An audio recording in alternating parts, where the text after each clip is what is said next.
Hey, you're listening to the Smoked Meat Podcast. I'm your host, Brad Pittman. Today on Smoked Meat, we have got a very special guest. We've got Miss April Rose, singer extraordinaire. She's got a lot of new stuff going on. She is hitting really big. Had a great time talking to her today. So everybody just kind of kick back and relax and listen and enjoy here on Smoked Meat. So how you doing today, April?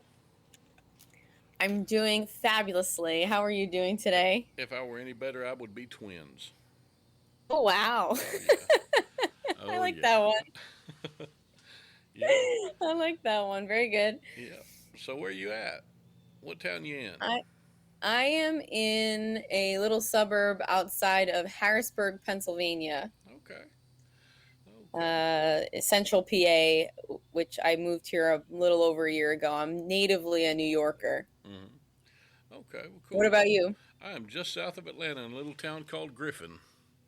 Very cool. I have family out there as well. Uh, Actually, not in Griffin, but nearby, okay. Well, very near cool. Cumming, Georgia. Okay. Yep. Just north of Atlanta. I know exactly where that's at.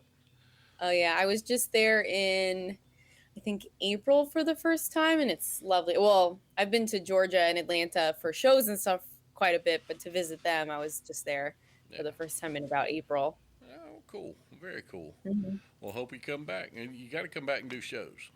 That's definite. Oh yeah, that's in the plan for sure. Yeah, 'cause, we've got venues opening back up now, and I'm so ready for it. Because I'm a paramedic full time, and we work a lot of the concerts up there. Oh And wow, oh, I'm looking forward to get to work some good shows. that's a really cool cross section of things to be doing together. I do a little bit of everything. Yep. Yeah, me Yep. too. It's the gig life, E- right? Exactly. I do stand up comedy, which I hadn't been on stage in probably a year and a half. Well, since before COVID. Sure. And I've done. I started a YouTube channel where I did characters, and there are some interesting characters to say the least. That was a fun part of my life. But That's awesome. yeah. When COVID started, I actually put out an Amazon list of all the hot food challenges, and told anybody if they ordered something and it was sent to the house, I would do the challenge in the character they wanted, and I would do what they were wanting. And by far, my favorite one, I've got a clown named Murray, and Okay. Murray's not a normal clown. This is Murray's voice. Murray is Hmm. freaking horrible. In his first video, he drank a fifth of bourbon in 10 minutes, which it was tea because if I drank like Murray, I would die. Yeah, I was But gonna say, is Murray okay? yeah. Oh, you couldn't kill Murray with a sledgehammer. But my friend sent me what was it? He sent the white chocolate challenge, which is a piece of white chocolate that's just impregnated with some of the hottest peppers in the world. It's ridiculous. Wow. And he wanted me to read the dirty parts of 50 Shades of Grey as Murray. And I've never read this book. I just Googled 50 Shades of Grey dirty parts. I saw Mhm. paragraphs. I'm like, cool. I'm Uh-huh. good. Got on the makeup, got the chocolate out, did my intro, and started eating it and started reading. And I'm like, oh my God, which is worse, the book or the. You're right. Oh man. I don't know it. I know like the premise or whatever, but I mean I don't know. It's Oh, that just thing is rough, man. yeah. I mean it got a lot of press for a reason, Uh, obviously. Like imagine a clown talking about his own personal Christian Grey flavored popsicle. Oh, it was amazing. But that one was yeah, probably the most fun. yeah. The things we do to entertain, I swear to God. Oh, you're not kidding. I have done some stupid things in my life, but if it Yeah. brings a smile, I don't care. I'm married. I've got my Right. kids. I've impressed who I need to impress. Mhm. Definitely. Yeah. But That's yeah. very funny. Yeah, I've always loved to entertain, even as a little girl. My little brother's birthday just passed, and I guess it would be 25 or 26 years ago to the date. On July 4th, we brought him home for the hospital Hmm. from the hospital, and my mom kind of came into the house with him, and I always was dancing and performing and doing whatever, but he came into the house in the little carrier, and I put both my arms out like this, and I was like, "There's my brother!" Like this whole like, there he is, like as if this was my like I just totally carried him for 9 months to full term, like had a full pregnant. No, like this is clearly something that I was completely responsible for at the age of 2 or 3 years old. So, this was my thing to present. But I've always been like a ham Yeah. in everything I do. It's fun. It's fun to get a laugh out of people. It's fun to be the center of attention. It's in a way, I don't know. I have those days, and then I have the I'm gonna hide under a blanket and read a book for 20 hours days. Nobody texts me, nobody call me. So Yeah, I'm no. I'm really strange. I can tell I'm getting older now. I'm almost 50, and we've bought a place Okay. out here in the country, which I grew up in the country, loved the country. When we moved up here, we lived in the town, and I hated that. So we bought 11 acres, almost 12, Wow. and I'm actually in my cook shack now. This is where I'm doing my shows from, and you may hear little pigs in the background or little ducks, which, yeehaw, they give it That's character. lovely. And No, that's lovely. it's funny. I've turned into an introvert that loves attention, if that makes any sense. I can relate to that. Yeah, I if I can relate to that. if I Yeah. can get in front of a crowd, I'm there all day long. But Right. otherwise, leave me alone.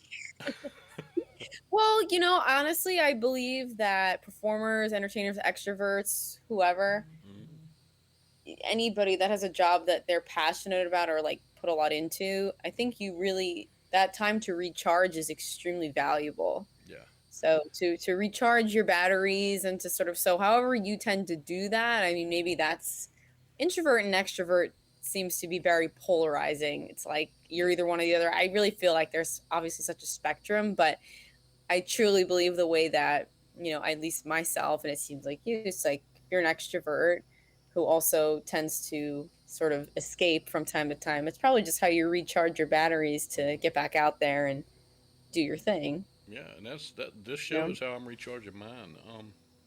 Like I Yeah. said, I'm on ambulance full time, and this is what I do to wash that away.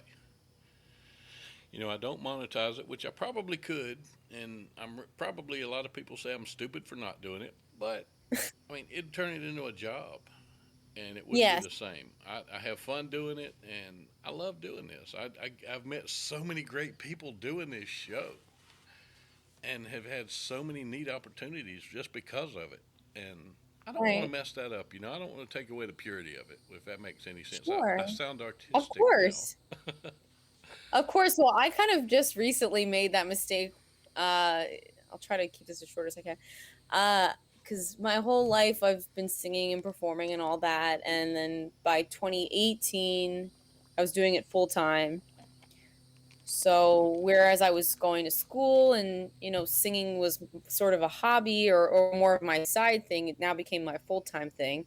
Yeah. So I needed to kind of remember what my other hobbies were or, try to find stuff that I did now for fun or to escape because, singing and writing and all that became my work, like you just said. Yeah. So I picked up painting, which I love to do, and whatever else, planting, fine.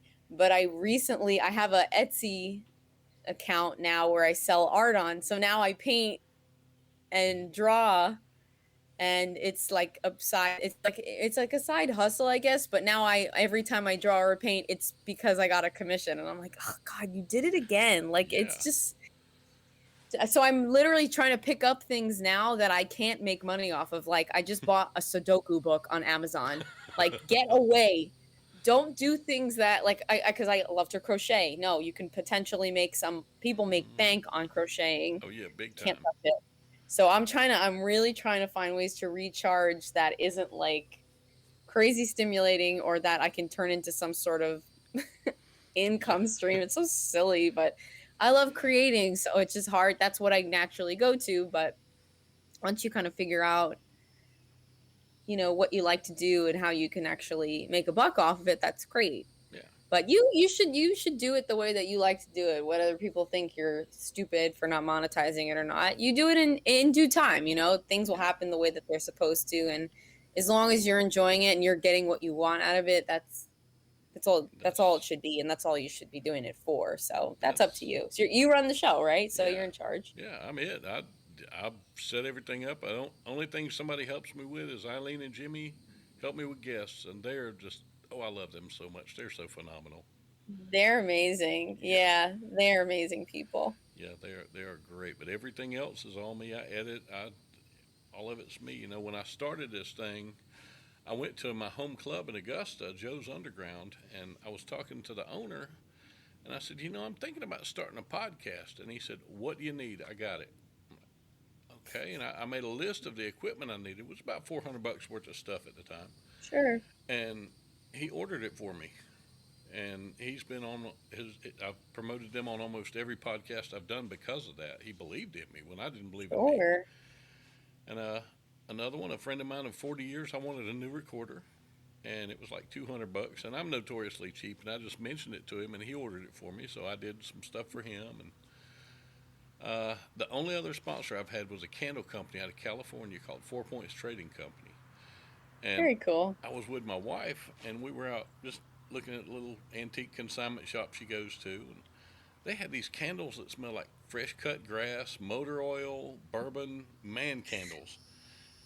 And I bought it. Manholes. Yes, I looked up a couple of them, and I found this company that made them, and I got in touch with them, and they said, "Oh, we'll send you some candles, man. Just do the show with us." So I did several shows for them, and they sent me 2 big boxes of candles, and oh, it was amazing. That's fantastic. Yeah. I love a good candle. Oh, I do too. I do too. And Those are these cool. work. That's a cool idea too, to kind of do unconventional approaches to a candle, because the really fragrant, like perfumey ones Yeah, I'm turn not my a fan. stomach. So something like grass, or even like the ones that kind of have that woodsy smell, are like naturally though, Hmm. are really nice. I That's burned a good 4 of point. them at once one morning or one day out in my old studio, which was in my basement. I had motor oil and gasoline burning, and bourbon and firewood, and it smelled like I was. It took me back to the days of sitting in front of my friend's shop in the evening around a fire pit drinking bourbon. It just that smell was just Wow. amazing. That's in the sense, the senses are incredible too. Like that They they are. can be, they say that scent is, I don't know who they are, but I've heard that scent is the strongest emotional connector. Like smells can bring you back to a moment Yeah, more strongly than any sense, I think, does. definitely. Someone feel free to Like correct me if I'm wrong, but I'm pretty certain that's the truth, and it rings true for me, definitely. I know you can mention tequila and I can smell it and taste it. Not a Oh fan. yeah. Not a fan anymore. No, long, I don't. I long feel like bad a lot of story. people have that relationship with it, where it was kind of like really great at one time, and then it got too great, so too Oh much, and yeah, then yeah. I would eat the worm. I would open a fifth of it and throw the cap away. And I quit eating the worm the night that my coffee table got up and went to the fridge and got a beer and came back.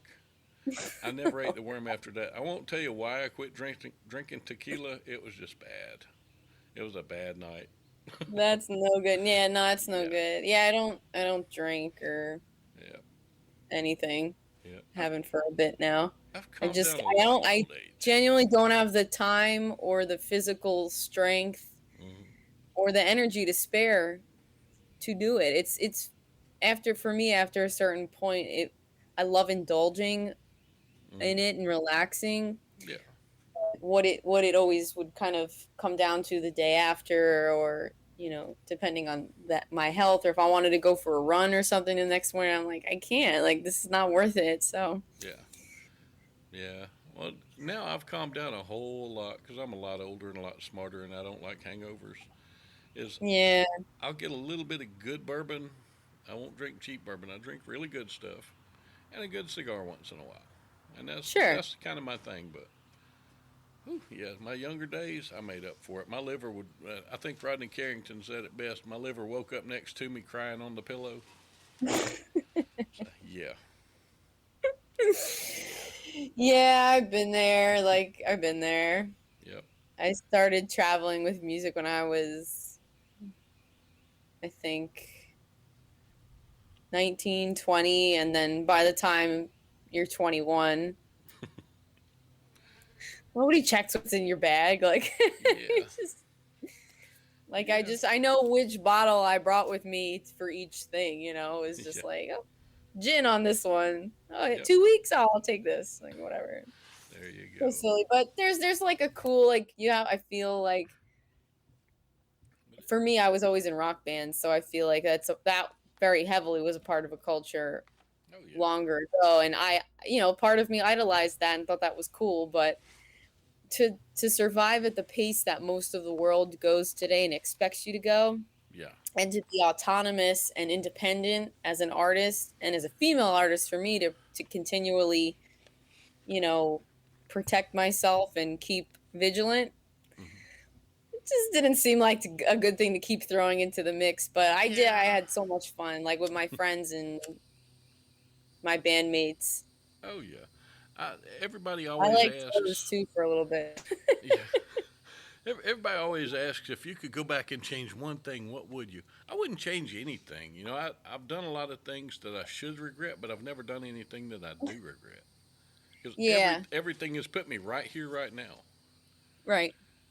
And I've always had that fear. If you could go back and change one, just a tiny thing, would that change everything?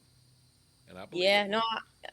you can't regret. I think for me sometimes I wish that I would have been able to communicate more clearly Hmm. in situations that maybe I was trying to get out of or trying to get into or whatever it may be, whether it was business, personal. Like I think when there's other people involved, I have more of a sense of maybe I should have done this differently. But as far as personally, so many small things that happened to me blew up into so many bigger opportunities Yeah. that you're right, those small things, some of the smallest things or smallest gigs or whatever that I said yes to, meetings, led me to some really amazing career highs or experiences or situations that I'm still in day to day. So it's yeah, you can't regret. You just have to do and be mindful as much as you can in the moment. And I mean, you just grow. You grow from it. And I think that's what you can do in order to do well and do better as you move throughout your life. That's all you Exactly. can really do, And, right? and just have fun with it. Yeah. I tell everybody if you can't have fun doing something, it's not worth doing anymore. So No. just have fun with whatever you do. I'm the No. guy that told a joke to the mortician as a kid at my dad's funeral. That's bad. But I remember the joke. It was, what did one casket say to the other? Is that you coughing? Oh no. I never said it was a good joke. I said it was a joke. I think it's a good joke. I And like wordplay. I he, think it's creative. he looked like he wanted to strangle me. But it was so funny because, I mean, here I am, 10 years old. Dad's gone. I'm at his funeral and tell the mortician a friggin' joke. I think there's beauty in that. I mean, you seem to kind of have a positive recollection of that moment, so Oh, yeah. where it could have been totally the opposite. Yeah. Yeah, definitely. Oh, Definitely. So, yeah, I love music. Uh, I've been listening to some of your stuff, and you're on point. You're really good. Because it's funny, thank you. a lot of times, I'll get new guests, and I won't know them, but it's mainly because I'm that old guy that's had the same playlist for the last 30 years, and since I've started doing this, I've opened up a lot, and my playlist has grown dramatically. And it freaks my kids out. I was actually listening to the theme song from Clown Motel, and it's not what I Okay. normally listen to. And my daughter walked down into my studio, and she went back upstairs. And when I went upstairs, she was trying to find this song. She said, "What were you listening to?" And I told her. She said, "Yeah, Dad was jamming up there or down there." I'm like, "Yeah," and it blows their mind that I actually get to talk to people that do this.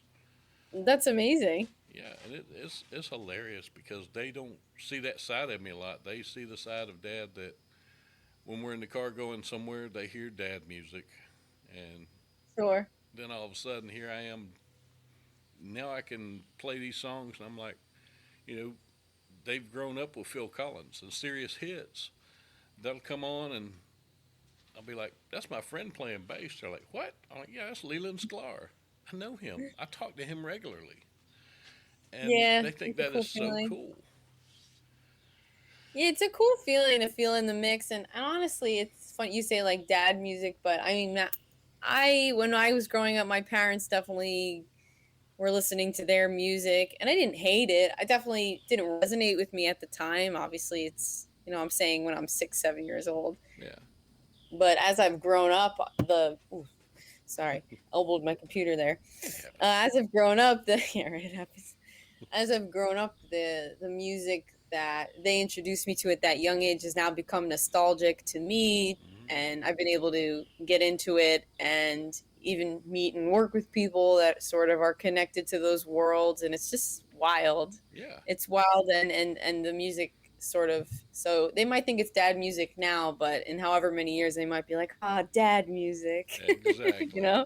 Like it'll be a good thing. So And it's funny, my oldest one is into K-pop. okay. And I can dig it. That's their thing. I don't listen to it, but okay.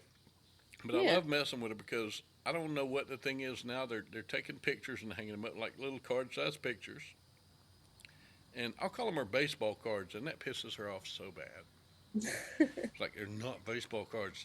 Yeah, they are. Is it like they're like trading cards? I'm gonna sound Yeah. so old right now. I'm not actually Yeah. sure. I know of K-pop. I understand the history and Yeah. how it's like exploding, which is amazing. Yeah. It's really unique. But I don't know any of the, Yeah. like, what the collecting, the trading cards. It's a lot of the Yeah. younger generations but pulls influence from stuff that I definitely was doing 10, Yeah. 15 years ago. Yeah. So I'm like familiar with half of it, but then there's new stuff that I'm like, what is this? Like, I don't when, even know what. when I was a kid, we had Kiss trading cards. And on the That's cool. back of them was a puzzle, and I had like 4 sets because I had all 4 puzzles, and that was so. I'm a huge Kiss fan. That's awesome. Yeah, and I thought I was going to get to work their concert in Atlanta in August, and it turns out that's the one of the like 4 venues in Atlanta that we don't work. So I'm like, damn it, really? Oh, And also another venue we don't work. We've got Poison, Motley Crue, Joan Jett, and who else? Def Leppard coming, and we don't work that amazing. one either. So I'm like, damn it. Oh, But I will. But I well, do. you can go pop in and see them. But oddly One of enough, them. after mentioning those, I get to work Harry Connick Jr., which I'm really excited about. That's cool. That's super cool. So I'm all over the map. That's amazing. Yeah, the universe will give you some cool stuff, I bet. Definitely. Just wait for it. You might be missing stuff that you're like, oh, why am I missing that? But Yeah. it'll give you something. Oh, definitely. Definitely. Yeah. But no, I tell you, I love doing this show so much because, I like I say, I hate to say, I don't get out much. I sound like the old man, but I don't either. like I say, I don't listen to a lot of brand new stuff, and it gets me exposed. And like I say, my playlist is just grown. Mm-hmm. I've never listened to rap. I've got a couple of rappers on my playlist now that I know that's really cool Awesome. to listen to, Yeah. and I love it. And it's all, like I say, all thanks to Jimmy and Eileen because they have put me in touch with such great people. I love them so much. Yeah. And they will put you in touch with some of the most awesome shows. And Yeah, no, I mean, I already have, and yeah, it's been great. yeah. I've worked with some PR people who said, "Well, you have to do this one before I give you this one." They don't care. If I want to do somebody, they'll get.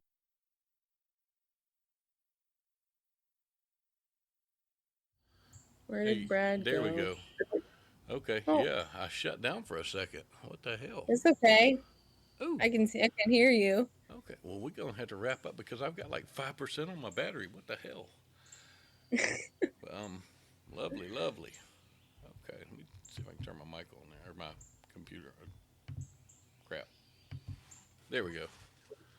I'm back. Trying to figure out how to make my thing work. Oh, well. But, so tell me about your new single.